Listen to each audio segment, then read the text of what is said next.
Alô, olá, alô, vai tudo bem? Bem-vindos ao Café com Crime, o podcast onde você pode ser o aficionado por crimes reais que você é, sem julgamentos. Eu sou a Esté Zorbi, ou Dona Café, como preferir, e hoje vamos falar dele, um dos maiores assaltos a banco do Brasil e do mundo, minha gente. Não é pouca bosta não, é muita bosta. O assalto ao Banco Central de Fortaleza. Quem tá ansioso pra essa história? Eu estou muito. Porque é coisa de filme, cara. É coisa de La Casa de Papel, sabe? É plano do professor, aquela coisa bizarramente genial. É muito... cabeça explodindo, sabe? É isso. O assalto ao Banco Central de Fortaleza, ele ocorreu em agosto de 2005. Um bando de criminosos usou um túnel cavado a partir de uma casa alugada ao lado da agência bancária para invadir o cofre do banco.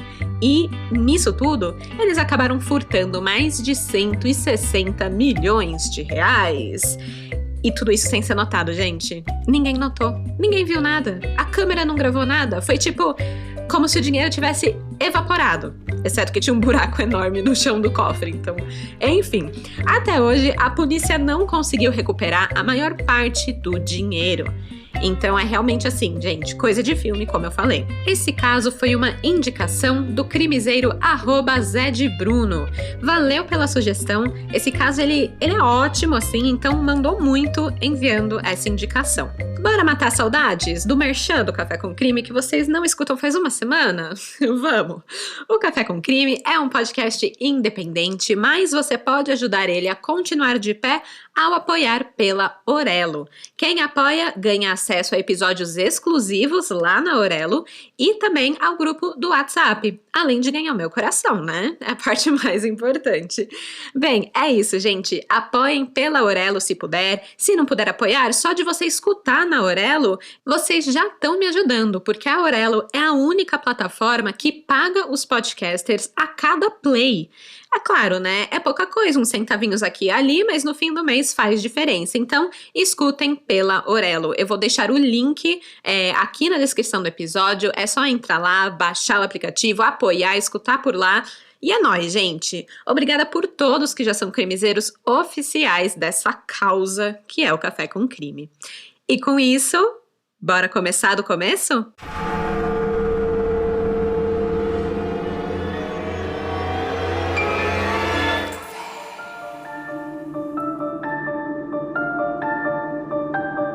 O assalto ao Banco Central aconteceu em agosto de 2005, mas essa história começou pelo menos 3 meses antes.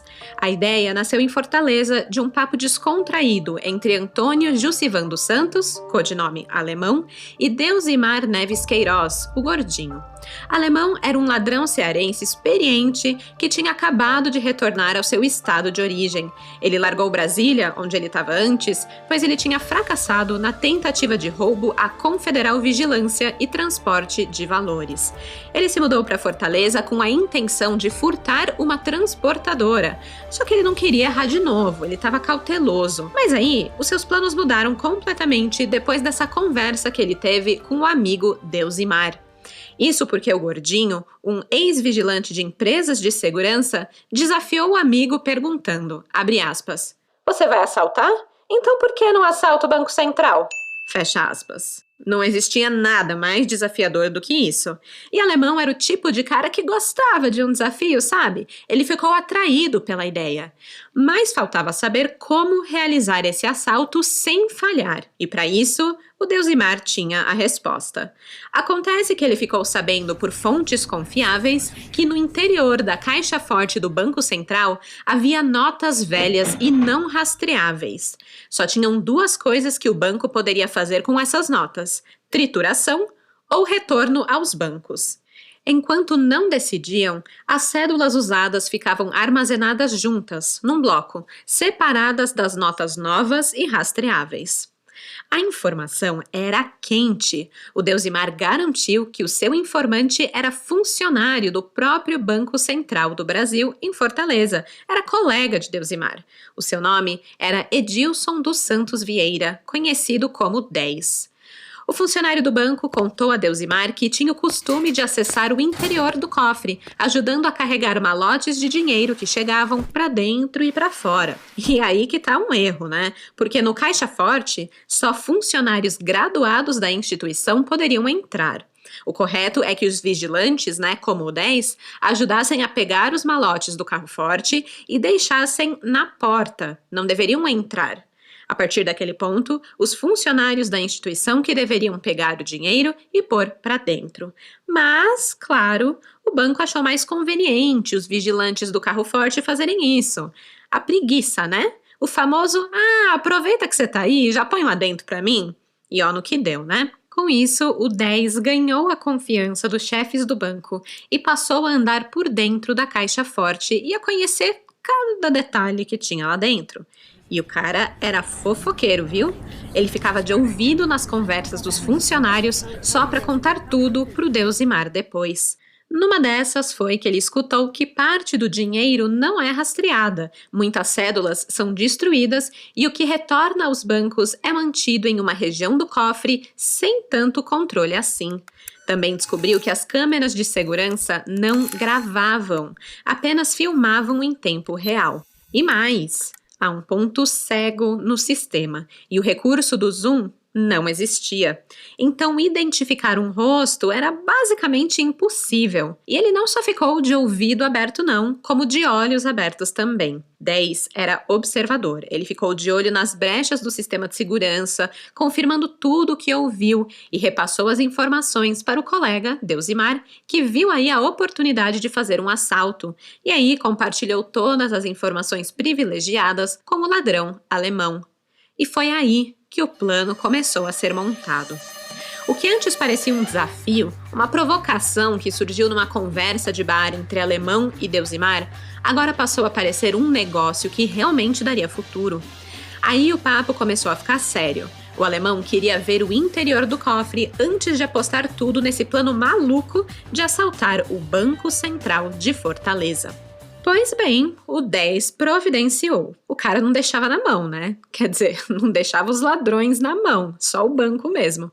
O vigilante andava com o celular dentro do banco. Ele não poderia, né? Mas ele fazia isso. E assim tirou fotos do interior da Caixa Forte, passou todas as informações sobre a estrutura de lá, o tamanho, o conteúdo, a disposição do dinheiro não rastreável, além, claro, de um desenho mostrando a localização exata do cofre, o posicionamento das câmeras de segurança, dos alarmes, dos sensores de movimento e das gaiolas de dinheiro. Completíssimo. Com tudo em mãos, ficou óbvio para o alemão que eles não poderiam simplesmente entrar pela porta da frente e assaltar o lugar. Eles precisavam de uma estratégia diferente. Foi aí que Deusimar, mais uma vez, deu a letra. Bora cavar um túnel, minha gente! Uma entrada subterrânea. O alemão adorou a ideia, mas ele não se atrevia a fazer algo que não tinha experiência. Ele era um ladrão de carro forte, de transportadora. Ele precisaria de uma equipe, cada um com sua especialidade. Com as plantas da Caixa Forte e do terreno em mãos, o alemão foi atrás de um especialista em túneis.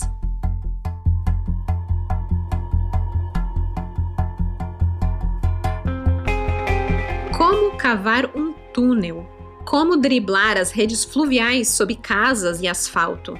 E o mais difícil, como romper a laje de concreto no piso do cofre com 1,10 metro de espessura? Para enfrentar esses desafios, Alemão fez contato com os amigos paulistas. Como diz o delegado da Polícia Federal, o Antônio Celso dos Santos, abre aspas, esse tipo de crime, com tal magnitude, normalmente tem alguém de São Paulo envolvido. Todo esse crime grande ou nasce, ou passa, ou termina em São Paulo. Fecha aspas. Que orgulho de ser paulista, né? Só que não. A turma de São Paulo se acertou em fevereiro de 2005, quando 4 amigos, todos ladrões profissionais ligados ao PCC, se encontraram em um bar no Arujá, na Grande São Paulo. Quem marcou o encontro foi o traficante Luiz Fernando Ribeiro, o Fernandinho, para oferecer a entrada dos amigos do crime nesse plano do Banco Central. Mas antes, quem é Fernandinho? Traficante de drogas condenado a 15 anos de prisão, ele estava foragido desde abril de 2001, quando escapou da Penitenciária 1 de Hortolândia, em São Paulo, onde ele ficou preso por apenas 6 meses. O Fernandinho dominava parte do tráfico de drogas no Capão Redondo, zona sul de São Paulo. Ele é apontado como o homem que financiou, com R$300 mil, a construção do túnel usado no furto de Fortaleza. O investimento garantiu a Fernandinho 25 milhões do total furtado. Baita investimento, né? Retorno assim você não vê em bolsa de valores, em Bitcoin, não. E vê só se isso não é suco do Brasil, né, minha gente? O Fernandinho, um cara que fugiu da prisão, né? Estava sendo procurado pela polícia, financiou o maior roubo do Brasil. É isso, é isso. Bem, em São Paulo, os 3 caras que ele juntou eram especialistas em assalto a banco, transportadora de valores e carro forte. Vamos lá, vamos analisar o currículo deles. RH do crime. Constava nos currículos de Moisés Teixeira da Silva, David Silvano, o Velho Davi, e Pedro José da Cruz, o Pedrão Engenheiro, a participação em 2 fugas da casa de detenção no Carandiru, na zona norte de São Paulo. E os 3 haviam escapado por túneis. Moisés e Velho Davi fizeram parte de uma das maiores fugas da história do complexo do Carandiru. Com outros 103 presos do pavilhão 8 da casa de detenção, os 2 escapuliram na manhã de 8 de julho de 2001 por um túnel cavado de fora para dentro do presídio. O Moisés também ganhou fama no mundo do crime por roubos a transportadoras de valores quando entrou em caixas fortes da Rodoban e Transbank em São Paulo e levou milhões. 5 anos antes, em 9 de maio de 1996, o Pedrão Engenheiro fugiu com mais 51 presos do pavilhão 7 da detenção por um túnel de 50 metros de extensão.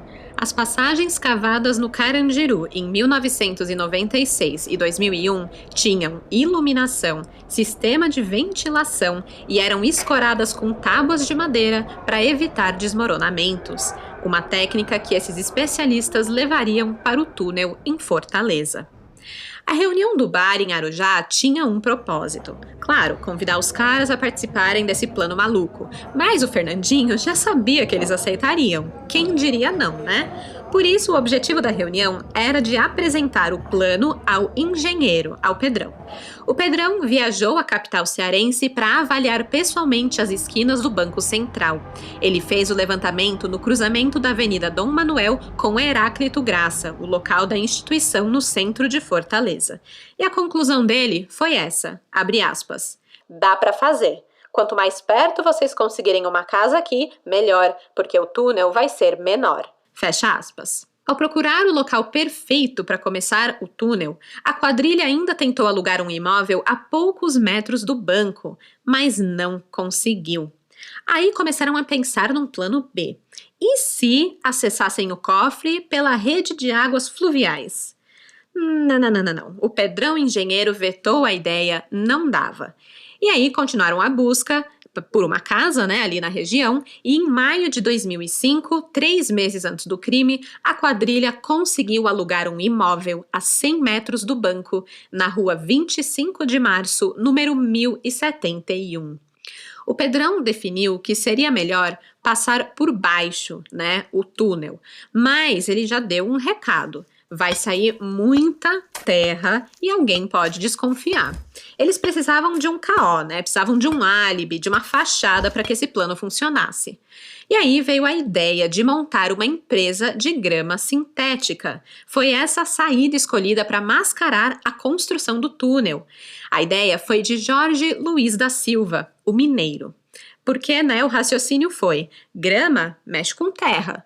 Logo, ninguém ia estranhar se saíssem ali carros com sacos de terra da casa. E aí, essa preocupação maior que eles tinham de não levantar suspeitas estava resolvida. Assim, a casa alugada virou fachada da empresa fictícia Grama Sintética, registrada em um nome falso de mineiro. Esse é outro personagem interessante. O mineiro era conhecido por ser um hábil 171. Por sinal, eu não sei se todos sabem, né? Mas quando a gente fala que alguém é mó 71, é porque tem muita lábia, né? Porque engana todo mundo.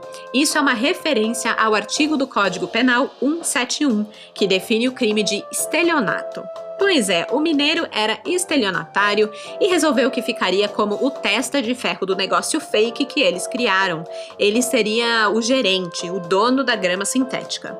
Ele era um sujeito falador, simpático, fazia amizade com facilidade e acabou se apresentando ali para a vizinhança toda do banco.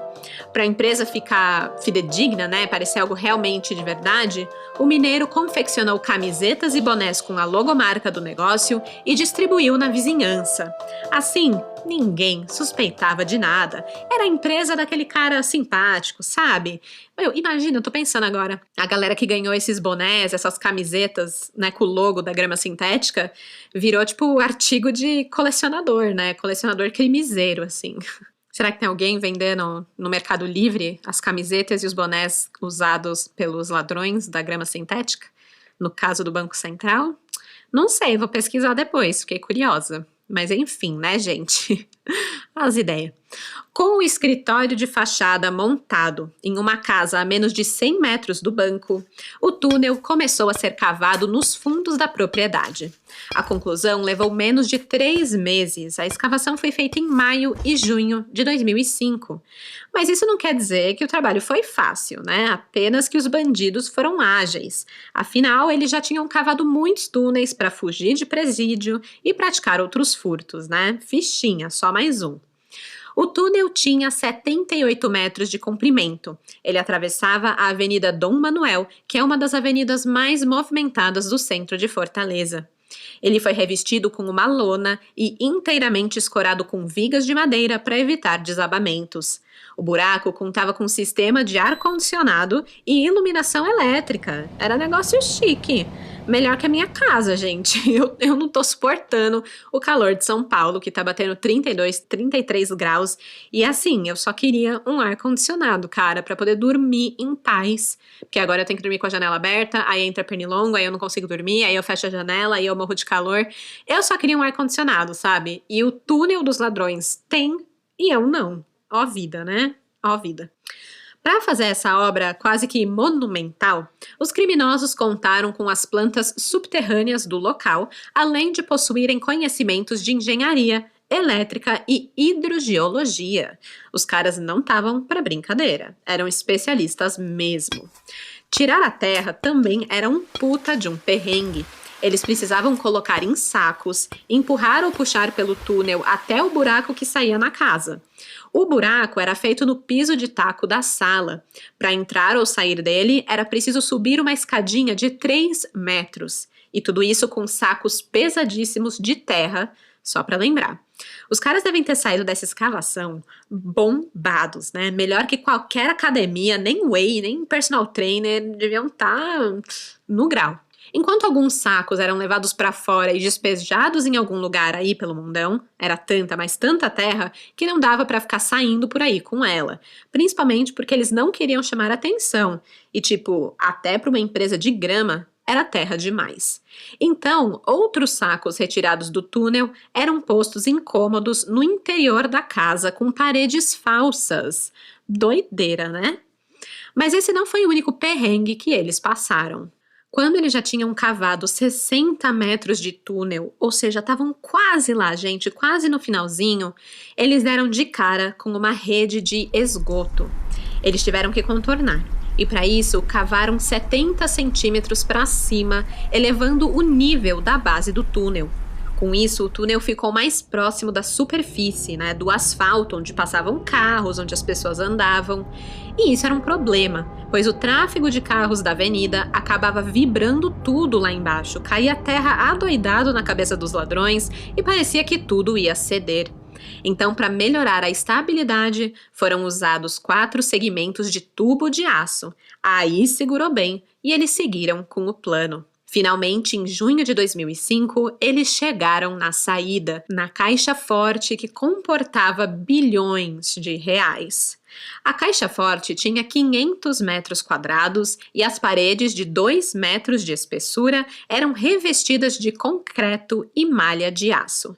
Foi aqui que eles precisaram enfrentar o seu último obstáculo, uma laje de concreto armado de 1,10 metro.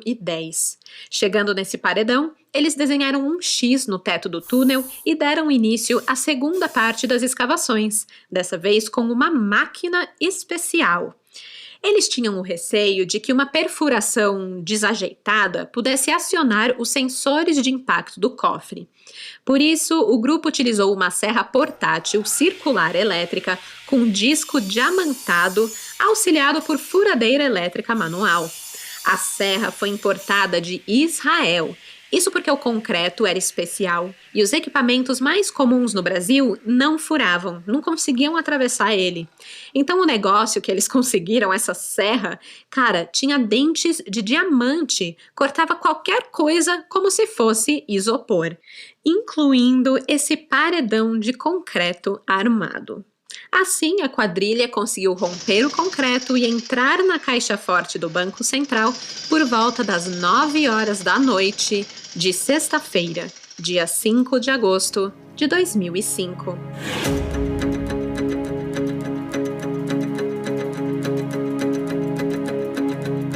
Em depoimento à Justiça Federal do Ceará, 4 anos depois do furto, o alemão contou que o grupo sabia que muito dinheiro seria furtado, mas não fazia ideia de quanto. Havia bilhões na caixa forte, mas quanto conseguiriam tirar de lá? Quanto desse dinheiro eram notas não rastreáveis, né? É isso que eles descobriram naquela sexta-feira à noite. A caixa forte estava iluminada e dispensava o uso de lanternas. Alemão e mais 3 ladrões entraram no cofre, andando sempre rente às paredes para evitar os sensores de movimento. Eles estavam à procura das notas não rastreáveis. Era fácil diferenciar. O dinheiro novo era empacotado. O dinheiro velho, que iria para a incineração, estava solto em outro canto.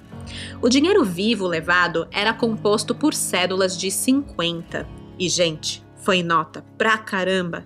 A gangue transportou mais de 3 toneladas em cédulas ao longo da passagem subterrânea. Lembrando que eram 78 metros de túnel, mais 3 metros de escada subindo para o nível da casa. O dinheiro foi colocado nos tambores cortados ao meio, que eram usados anteriormente para retirar a terra. Os outros companheiros puxavam as notas por toda a extensão do túnel com auxílio de roldanas. Um trabalho árduo. Tá pensando que roubar é fácil? É nada e não compensa. Eu não faço essa academia toda aí, nem que me paguem. Aí imagina ainda fazendo com essa tensão de, ai meu Deus, a polícia pode chegar e pegar a gente. Gente, jamais. No fim das contas, foram roubados aproximadamente 164 milhões de reais. Em nota de 50. Gente, imagina só. Essa quantia empilhada equivalia a 330 metros de altura.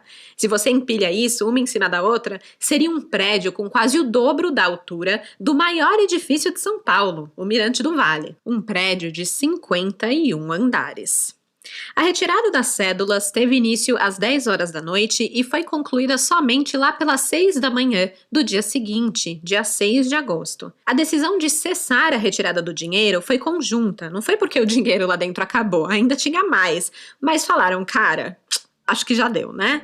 À medida que as notas eram retiradas às pressas, o clima era de tensão entre os homens responsáveis pela segurança da ação.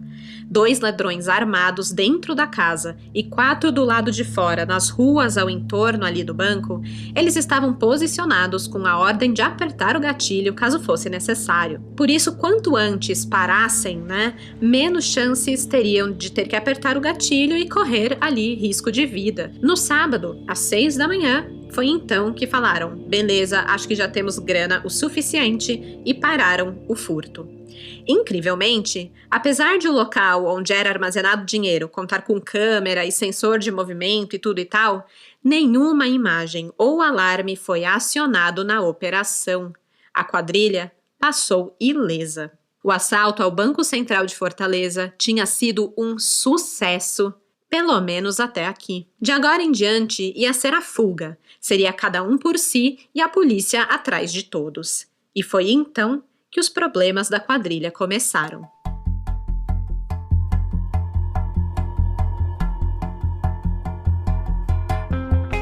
Como o assalto foi realizado após o encerramento do expediente do banco na sexta-feira, dia 5 de agosto, e só terminou no dia seguinte, no sábado, a polícia só descobriu o crime na segunda-feira, 8 de agosto. Com isso, os criminosos tiveram 44 horas para fugir antes da descoberta do furto. Nada mal, né? Com esse tempo todo em mãos, a quadrilha bolou uma rota de fuga flexível para atrapalhar as investigações. Até hoje, sabe-se que parte do dinheiro recuperado, os 50 milhões recuperados, foi deixado de propósito pelos assaltantes no intuito de ganhar mais tempo para administrar o restante. Eles ainda tomaram o cuidado de espalhar pela casa toda uma enorme quantidade de pó branco, cal de construção, na intenção de apagar as impressões digitais. E com isso, saíram da casa, da fachada da empresa Grama Sintética, com todo aquele dinheiro, 164 milhões de reais. Os líderes e financiadores do assalto ficaram com aproximadamente 5 milhões cada, a não ser aqueles que tinham investido dinheiro, né, para isso acontecer, tipo o Fernandinho, que receberam aí aquela cota maior de 25 milhões, 20 e pouquinhos, enfim. Para os operários, aqueles que de fato cavaram, né, o túnel e participaram ali, o retorno variou entre 2 milhões de reais. O Edilson, o 10, que passou todas as informações do banco, recebeu 2 milhões de reais também. Mais de 100 sacas, normalmente usadas para transportar trigo, estavam transbordando de dinheiro quando elas foram empilhadas às pressas em um furgão branco que tinha sido alugado pelo grupo para esse momento da fuga. Só que logo essas vans foram abandonadas porque cada um do grupo pegou ali a sua saca e foi para um canto diferente do Brasil. Isso para dificultar as investigações, já que ninguém queria ficar muito tempo próximo um do outro para não ser pego por tabela e perder todo o dinheiro. O primeiro grupo foi para Boa Viagem, no Ceará. Um segundo grupo foi para São Paulo e os demais fugiram para Goiás, Piauí e Pará, entre outros destinos. Só que assim, né, gente, não é muito fácil fugir com milhões em notas de 50. Lembra que foram 3 toneladas de dinheiro. Um dos ladrões ficou incumbido de guardar 56 milhões numa casa. Ele acabou ficando em Fortaleza mesmo, nessa casa, e aí quando o questionaram por que ele não fugiu com os milhões, ele disse, abre aspas, "Como é que leva? Não dá pra levar? Não cabe? É muito dinheiro, menina. Como é que vai colocar numa caminhoneta ou num carro?" Fecha aspas. A fortuna foi transportada de diversas formas por aqueles que decidiram fugir do estado. Por exemplo, parte dele foi levada a São Paulo em um voo comercial dentro de sacos de cereal no bagageiro do avião, além de forros falsos de malas. Outros preferiram a fuga por terra, pegando rodovias com o dinheiro guardado em caixas ou malas dentro de carros. O advogado Eliseu Minichilo, que foi representante de 16 réus ligados ao furto do Banco Central, conta que na fuga, cada um se virou como pode. Ele relata. Abre aspas. Um deles enterrou o dinheiro, parece que colocou tudo em tubo de PVC ou coisa assim, e quando foi tirar o dinheiro, estava todo embolorado. Aí deram a ideia de lavar o dinheiro. Foram lavar, mas lavar cédula por cédula é meio complicado. Logo colocaram na máquina de lavar com determinado produto e bateram. Perderam já ali uma grande quantidade. E depois para secar o dinheiro também. Começou a colocar no varal com um prendedor, só que era uma quantia muito grande e tiveram a ideia de secar no forno. Colocaram todo o dinheiro em formas de bolo e foram secar no forno. Na hora que estava bem seco, foram pegar para contar e viram que o dinheiro virou farofa. Perderam todo o dinheiro, milhões de reais que viraram farinha. Fecha aspas. Pois é. Literalmente queimaram dinheiro, milhões. Mesmo estando milionários, eles não podiam também simplesmente sair por aí gastando esse dinheiro facilmente com compras milionárias que fossem resolver os seus problemas. Afinal, todo o patrimônio deles se resumia a notas velhas de 50 reais. Comprar à vista, desde que fosse barato, no mercado alguma coisinha, beleza, não tem problema. Agora, um valor muito alto, um carro, uma casa, como é que você faz esse pagamento com notas de 50, né? Além de ser inconveniente, gera muitas suspeitas. Foi o que aconteceu com uma parte da quadrilha no dia seguinte ao crime. Alguns deles foram vistos em uma concessionária, onde resolveram comprar 11 veículos. Entre caminhonetes e carros de passeio, pagaram R$980 mil por tudo. Lembrando, em notas de 50. Eles ainda encheram a lataria dos veículos com os outros R$4 milhões que sobraram. Aí contrataram um caminhão cegonha que levasse os 11 carros cheios de dinheiro na lataria para São Paulo. Obviamente, na hora que pagaram R$980 mil em notas de 50, os funcionários da concessionária ficaram tipo, epa, peraí, não sou trouxa não, que isso? E aí eles ligaram para a polícia e avisaram sobre a compra estranha que tinha acabado de ocorrer. A essa altura, a polícia ainda não sabia sobre o roubo do Banco Central. Ainda era domingo, eles só iam descobrir na segunda. O banco estava fechado, era fim de semana. Ninguém suspeitava que a caixa forte do banco tinha sido saqueada, mas os criminosos já tinham começado a dar bandeira. Como vocês podem ver, foi essa fuga mal planejada da quadrilha que levou a polícia até eles. O procurador da República Samuel Miranda Arruda, que atuou no caso, comentou o seguinte sobre isso, abre aspas. É interessante notar que o grupo teve uma operação muito sofisticada e planejada na execução do crime, mas na fase posterior foi bastante atrapalhada. A compra dos carros foi uma coisa, assim, meio rocambolesca. Compraram à vista, mostrou uma falta de preparo para o momento da fuga e acabaram deixando várias pistas. A partir daí, foi que a polícia começou a desfiar esse novelo. Fecha aspas.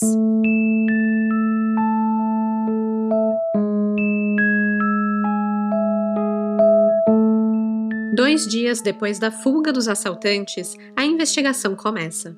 Funcionários, assim que chegaram no banco, notaram que milhões estavam faltando na caixa forte.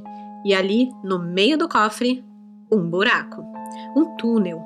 Imagina a cara do funcionário que encontrou isso, né? Eu não sei se eu ia resistir, eu ia querer dar uma olhadinha lá dentro, dar aquela espiadinha no túnel, me cagando de medo, mas eu ia querer. Mas talvez isso é uma péssima ideia, né, gente? Vai que desmorona, vai que tem gente lá dentro ainda, né? Vai que tem bomba, sei lá. Não entrem em túneis aleatórios, que obviamente não eram pra estar ali, né? A tentação é grande, mas deixa pra lá. Enfim, a polícia chegou lá e aí sim o túnel foi seguido. Acharam a casa, que em teoria era a empresa Grama Sintética. Pelo local tinham notas de 50 espalhadas por todos os cômodos.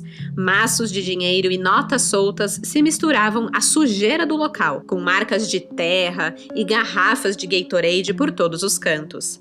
Ficou claro que eles tinham saído dali às pressas. E lembra todo o cal que tacaram na casa para tirar as impressões digitais? Então, fail, não funcionou. O papiloscopista da Polícia Federal encontrou diversas digitais pela casa e foi isso que ajudou a identificar parte dos envolvidos. Em pouco tempo, a Polícia Federal conseguiu o retrato falado dos suspeitos do assalto ao Banco Central de Fortaleza. As imagens teriam sido feitas a partir do depoimento de 10 pessoas, mas a polícia decidiu não divulgar os retratos. Eu não sei por quê, talvez alguma estratégia, né? Aliás, com certeza uma estratégia, porque essa operação feita para pegar a quadrilha não estava para brincadeira, não. Ela é considerada, por sinal, uma das maiores operações já realizadas pela Polícia Federal. Mobilizaram de 200 a 300 policiais, que foram divididos em células e grupos de investigações. Isso pela grande quantidade de criminosos envolvidos. A tática foi usada para preservar o sigilo da investigação e acelerar o julgamento. Ao total, os bandidos foram separados em 13 células, tudo de acordo com o envolvimento de cada um no crime. O que cavou, o que teve a ideia, o que financiou, enfim, eram 13 células. Para explicar melhor, eu vou ler as palavras do delegado da Polícia Federal, o Antônio Celso dos Santos. Abre aspas. Se fosse tudo em um mesmo processo, o primeiro advogado de defesa de um dos indiciados ia ter acesso ao restante dos nomes dos investigados, aos detalhes das investigações e tudo estaria comprometido. Fecha aspas. Conceito de estratégia, em grego, estratégia, em latim, estratégia, em francês, stratégie. Quem pegou a ref pegou, mas é isso, a polícia com as suas estratégias.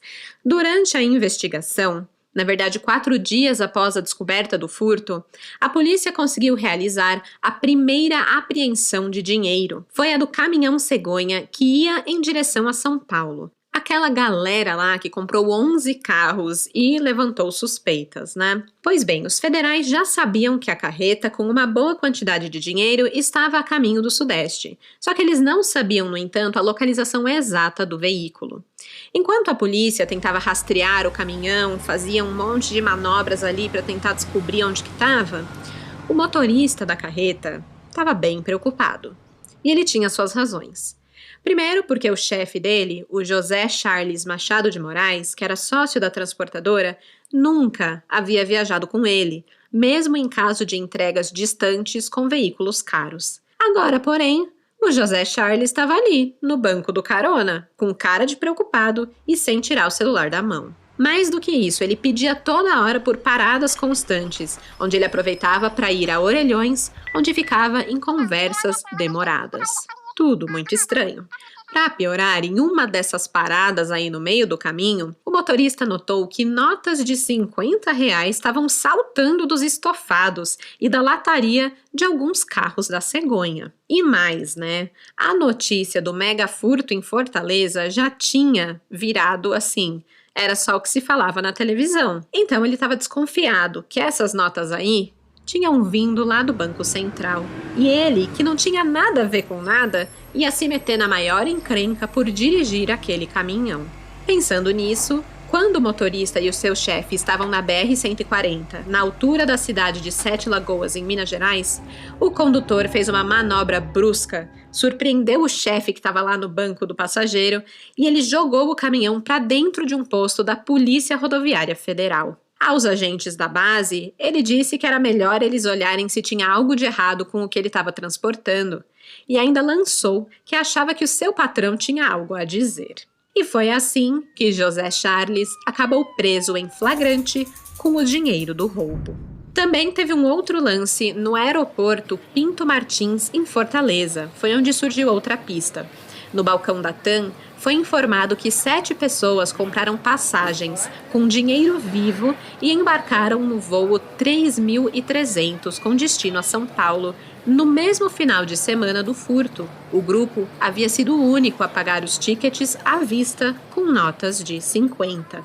Com auxílio de imagens do circuito de segurança, a Polícia Federal conseguiu visualizar os possíveis envolvidos com o caso. Para embarcar, o grupo usou identidades falsas, então não tinha como saber o nome, mas havia algo que eles não conseguiam esconder, que eram os próprios rostos. Como agentes paulistas foram acionados para participar do inquérito, foi imediato o reconhecimento de 2 homens. Eram 2 homens que já tinham uma vasta ficha criminal, e a polícia de São Paulo olhava para a cara dele e já sabia quem era. Eram eles Moisés Teixeira da Silva e Luiz Fernando Ribeiro, o Fernandinho. Os 2 foram apontados depois como 2 dos líderes da quadrilha.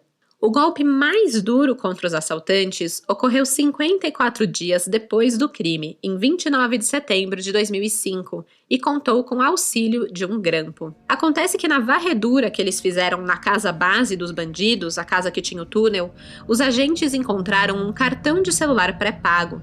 A partir do código de barras impresso nele, a Polícia Federal conseguiu rastrear a destinação da recarga e grampear um dos primeiros números de telefone da investigação. Essa interceptação ajudou a polícia a obter indícios de suspeitos, detalhes da participação de cada membro e também até da divisão das cotas, mas também era a chave para localizar pessoas da quadrilha. Em uma dessas interceptações telefônicas, na verdade, só recapitulando, lembra que teve um cara da quadrilha que ficou para trás numa casa em Fortaleza com 56 milhões até a quadrilha decidir o que ia fazer, como ia dividir e tudo mais?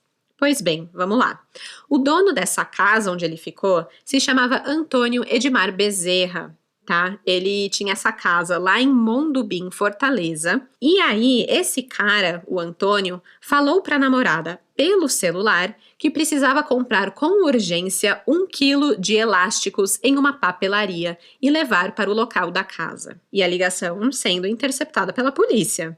E aí ficou aquela pergunta, né? Gente, quem compra 1 quilo de elástico? E ainda mais com urgência, né? Quem que tem urgência por 1 quilo de elásticos? Só podia ser para uma coisa: amarrar dinheiro. Foi isso que os investigadores pensaram. A partir daí, eles localizaram e seguiram a mulher, que foi na papelaria, comprou os elásticos e voltou para casa suspeita. E aí, bingo! Eles tinham a localização dos bandidos na casa em Mondubim. A polícia observou o local por um tempo, até que chegou um dia que os integrantes da quadrilha saíram da casa e foram para um bar localizado logo em frente para pegar marmitas para o almoço. Só que desde cedo, lá naquele bar, os policiais aguardaram o melhor momento para agir. Os bandidos também logo perceberam que algo ali não estava certo. Um rosto acabou despertando a familiaridade de um ladrão: o delegado Antônio Celso dos Santos. Por quê? O Antônio Celso dos Santos, ele tinha pegado o mesmo voo comercial de São Paulo a Fortaleza com parte do bando que agora estava responsável pela guarda do valor. Os bandidos tentaram se esconder, tentaram agachar, tentaram fugir, mas não deu tempo, era tarde demais. A polícia os cercou. Depois de dominar os homens no bar, a polícia invadiu a residência.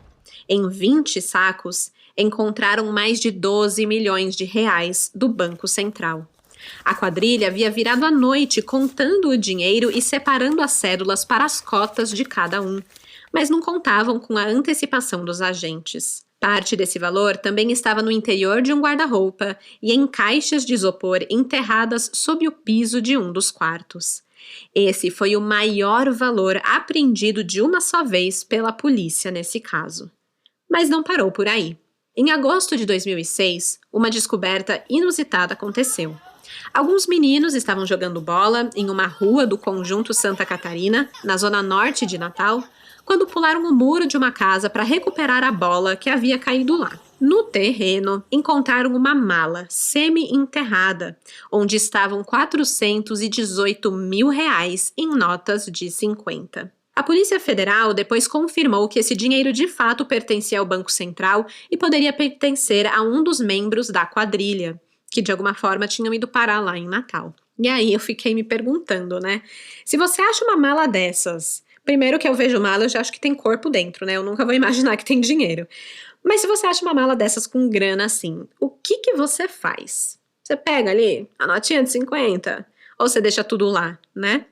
A grande luta ética, gente. Ainda bem que os meninos ligaram para a polícia e mais uma peça desse quebra-cabeça dessa investigação foi revelada.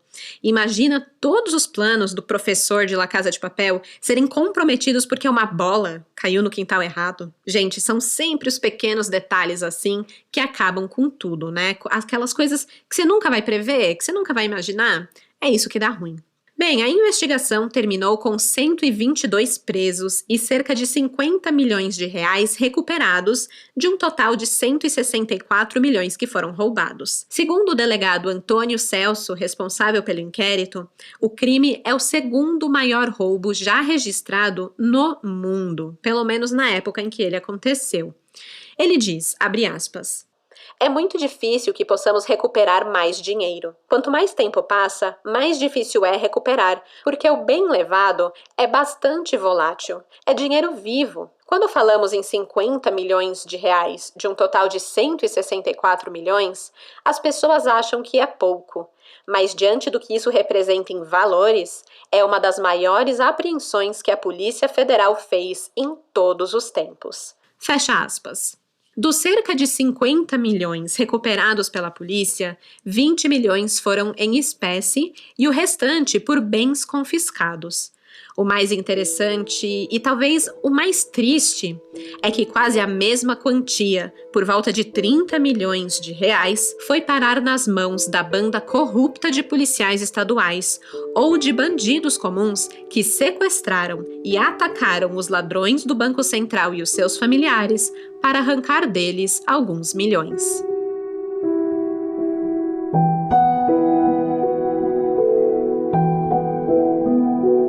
O dinheiro não rastreável atraía outros bandidos e outros policiais em uma disputa para roubar os ladrões. Achaques, sequestros e assassinatos transformaram os bandidos da quadrilha em vítimas de outros bandidos e policiais corruptos. Era a corrida do ouro. Havia milhões não rastreáveis na rua. Todo mundo queria dar uma abocanhada nisso. O Edilson dos Santos Vieira, conhecido como 10, foi sequestrado em Fortaleza. Ele foi o vigilante responsável pelas informações internas que possibilitaram o assalto. A família de Edilson teve que pagar R$500 mil pelo resgate dele. E não parou por aí.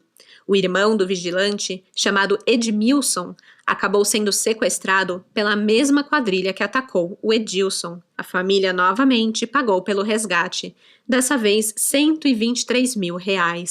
Imagina, gente, por que um irmão vale R$500 mil e o outro só vale 100 mil, né? Eu ia ficar me sentindo desvalorizada. Depois eu falar, oxe, por que pagou mais pelo meu irmão? Eu tenho meu valor também, que isso? Mas enfim, a família de Deusimar também sofreu por causa dos milhões roubados. Deusimar foi o cara que teve a ideia inicial do roubo junto com o alemão. A esposa dele, Marli Rodrigues da Cunha, foi sequestrada em novembro de 2005 na cidade de Irauçuba, no Ceará. Pelo seu resgate, foi pago um valor de R$500 mil a R$1 milhão. Pedro José da Cruz, o Pedrão engenheiro responsável pelo planejamento do túnel, teve a sua casa invadida por 6 homens que se identificaram como policiais. Na época, ele morava em Suzano, na Grande São Paulo. Esses policiais, entre aspas, porque não se sabe se eram ou não policiais de verdade, eles pediram propina para não prenderem o Pedrão. Ele pagou 2 milhões. Dias depois, sofreu uma nova abordagem e pagou mais 450 mil. Nunca foi comprovado que esses homens eram ou não policiais mesmo, provavelmente não, mas o Pedrão realmente sofreu um golpe, né? Esse golpe aí tá pau a pau com o golpista do Tinder ou a Ana, né? Puta merda. Mas o Pedrão, ele denunciou isso, falou que pagou propinas, que foi extorquido por policiais, mas enfim, né? Nada nunca aconteceu. Jorge Luiz da Silva, o mineiro, o 171, que foi a testa da empresa fictícia Grama Sintética, ele declarou ter pago R$800 mil para ser libertado de um cativeiro. Jussier Alves dos Santos, irmão do alemão, foi raptado em frente a uma clínica em Fortaleza. Os ladrões tinham confundido ele com o alemão, que era para ser o verdadeiro alvo do sequestro. O Jussier ficou 12 dias sob o poder de criminosos. Não se sabe se houve um pagamento de resgate, mas provável que sim. O alemão conta como foi essa época. Abre aspas. Foi torturado. Furaram os pés dele, queimaram os pés dele e até hoje ninguém sabe quem foi que fez isso, né? Minha esposa ficou essa época todinha comigo. Eu tinha medo de ela ir pra lá e acontecer com ela também isso aí, que é muito ruim. Fecha aspas. O pior acabou acontecendo com Luiz Fernando, o traficante Fernandinho. No dia 7 de outubro, ele foi sequestrado na zona oeste de São Paulo, quando chegava a uma boate em uma picape blindada. Ele foi abordado por 2 homens armados que disseram ser policiais federais. Aí, de novo, o golpe. Fernandinho foi levado em um veículo de cor escura e nunca mais foi visto. No dia seguinte, os sequestradores entraram em contato com a sua família e exigiram o pagamento de um resgate de 2 milhões, pois sabiam que ele tinha ficado com cerca de 25 milhões do total do furto lá do Banco Central. Um advogado de Fernandinho negociou com os falsos policiais e combinou o pagamento para a madrugada do dia seguinte, dia 9 de outubro, em um posto de combustível às margens da rodovia Raposo Tavares. Depois de ter sido realizado o pagamento, os sequestradores chegaram a manter ainda um contato telefônico com a família de Fernandinho, dizendo que eles estavam contando o dinheiro e depois de verificar que os valores correspondiam à exigência, eles libertariam o Fernandinho. Apesar disso, naquela mesma noite, o traficante foi encontrado morto à beira da rodovia Fernão Dias, na zona rural de Camanducaia, no sul de Minas. O seu corpo apresentava 7 tiros, na cabeça e tórax. Também teve as mãos amarradas para trás, numa característica de execução sumária, impossibilitando que ele reagisse. Pelo noticiário da TV, Alemão e Moisés acompanhavam tudo. Eles tinham assistido aos relatos de sequestros, roubos, extorsões e mortes contra aqueles que tinham sido os seus comparsas no crime. Eles temeram, porque podiam ser os próximos a serem pegos. Então eles começaram a ser extremamente cuidadosos para não parar atrás das grades, além de agora precisarem fugir também de outros bandidos. Eles trocaram de nome, não trabalhavam, não votavam, não estudavam, viviam mudando de endereços da mesma forma que trocavam de chip de celular. Eles chegaram a fazer até tratamento de pele e implante de cabelo para mudar a aparência. Curtir os milhões que roubaram? Ficou em segundo plano. Para o juiz Fontinelli, as cédulas retiradas do banco pelo túnel são parte de um dinheiro maldito. Ninguém lucrou, quase todo mundo foi preso e condenado.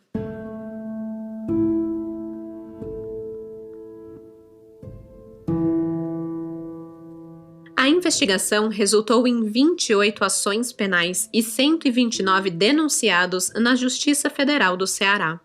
No fim das contas, dos 36 bandidos identificados como envolvidos diretamente no crime, seja no planejamento, na escavação do túnel, no financiamento, 4 morreram e 26 foram presos. Outros 2 morreram sem terem as suas identidades confirmadas e 3 ainda estavam foragidos em 2018. Os 3 bandidos que chefiaram o assalto tiveram destinos diferentes. Fernandinho foi morto, o alemão foi preso em Brasília em 2008 e Moisés da Silva ficou foragido por mais um ano e se tornou o bandido mais procurado pela polícia de São Paulo. No fim, Moisés foi preso em agosto de 2009, 4 anos depois do crime. Ele foi preso no bairro Vila Mariana, na zona sul de São Paulo. A última prisão feita foi a do ex-prefeito do município de Boa Viagem, lá no Ceará, o Antônio Argeu. Mas o que esse cara tem a ver, né?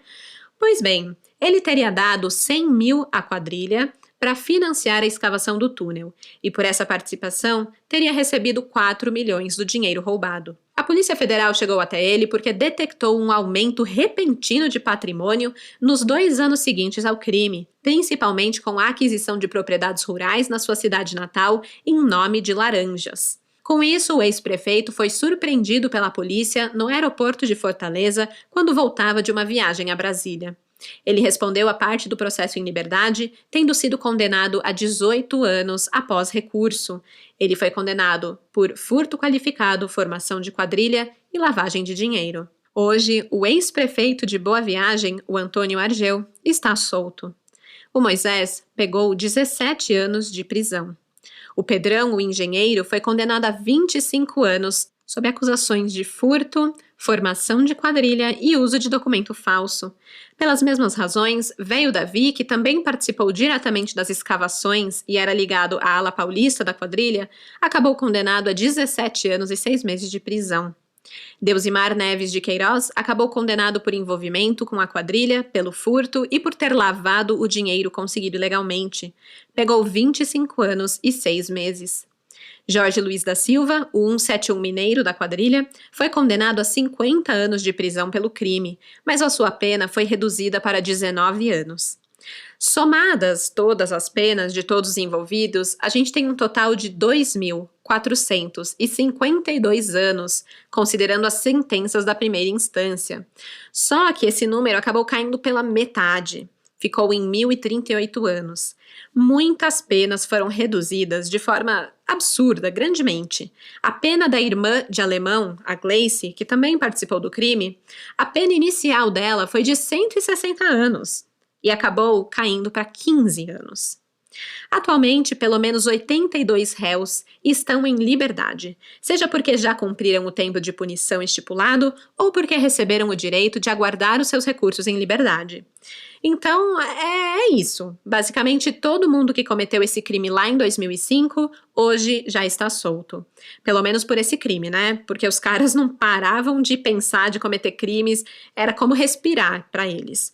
O pior é saber que na cadeia, alguns dos envolvidos no maior furto da história do país planejaram novos e mais audaciosos crimes. Passados 17 anos do assalto ao Banco Central, ninguém sabe dizer onde foram parar cerca de 100 milhões de reais do total furtado no banco. O advogado de alguns dos réus, o Eliseu Minichilo, ele diz o seguinte, abre aspas, até onde sei, não sobrou dinheiro para ninguém, todos estão duros, mas corre o risco de pensarem que eles estão com o dinheiro e de serem sequestrados novamente. Fecha aspas. De fato, com a maioria dos bandidos em liberdade, esse grupo teme ser apanhado ou ver os seus familiares nas mãos de outros ladrões novamente. Todos têm medo de que comece tudo de novo. E para mim, essa é a maior prova que violência gera violência, crime gera crime. Simplesmente não compensa. E essa foi a história de um dos maiores roubos do Brasil e do mundo. Um plano quase perfeito, digno de filme de Hollywood. Só faltou estratégia na hora da fuga, né? Aí foi tudo por água abaixo. E o trabalho da polícia também foi perfeito. É o velho ditado, né? Não tem crime perfeito e sim mal investigado. E nesse caso foi o contrário. O crime só não foi perfeito porque foi muito bem investigado. Uma pena alguns policiais cagarem a imagem da polícia com a sua corrupção, extorquindo dinheiro de bandido e tudo mais. Esse caso, infelizmente, mostra os dois lados. Agora vamos para algo interessante antes de encerrar esse episódio.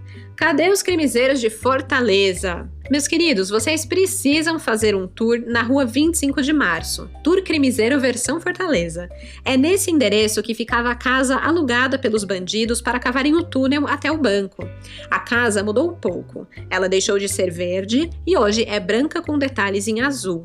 Nos últimos 10 anos, o lugar virou ponto turístico e chegou a fazer parte de roteiros de agências de viagem da cidade. O funcionário de um estacionamento ali da região brinca que o dono da famosa casa ficaria rico caso reabrisse o imóvel, cobrando a entrada para a visitação de curiosos. Tipo a gente, né? Crimezeiros, eu super ia. Podiam fazer um museu do assalto ao Banco Central ali, né? Bora fazer um abaixo-assinado pedindo isso, gente, super vale. Quem for aí de Fortaleza, passa por lá, me manda um vídeo, eu quero ver, eu fiquei curiosa de como é tudo isso por lá. Amanhã, quinta-feira, eu vou colocar no Instagram as imagens do caso, incluindo do túnel. Então segue lá, é o @café com crime. Comenta, curte e me conta o que vocês acharam desse caso. E eu já ia me esquecendo, mas na quarta-feira que vem não tem episódio do Café com Crime, mas vai lançar um documentário sobre esse assalto na Netflix. O título é 3 toneladas, assalto ao Banco Central. Então tá aí a recomendação de True Crime pra semana que vem, que não tem café. Aliás, eu acho que eu vou começar a recomendar coisas pra assistir, pra ouvir, pra ler. Enfim, qualquer quarta-feira que não tiver episódio novo, vocês vão ter alguma outra coisinha de True Crime pra ver. O que vocês acham, bora nessa? Até não a próxima quarta-feira, a outra. E até lá, não comprem 1 quilo de elásticos e se tornem suspeitos de um assalto, porque de desgraça já basta esse podcast. Tchau, tchau! Esse episódio foi escrito, produzido e apresentado por mim, Stephanie Zorbi, com pesquisa de Paula Montanha e edição de áudio de Luigi Calistrato. As fontes utilizadas foram Wikipédia, Gazeta do Povo, Diário do Nordeste, Jus Brasil, Globo, SGA Notícias, Veja, Estadão Ostopeiras, G1, G1 Ceará.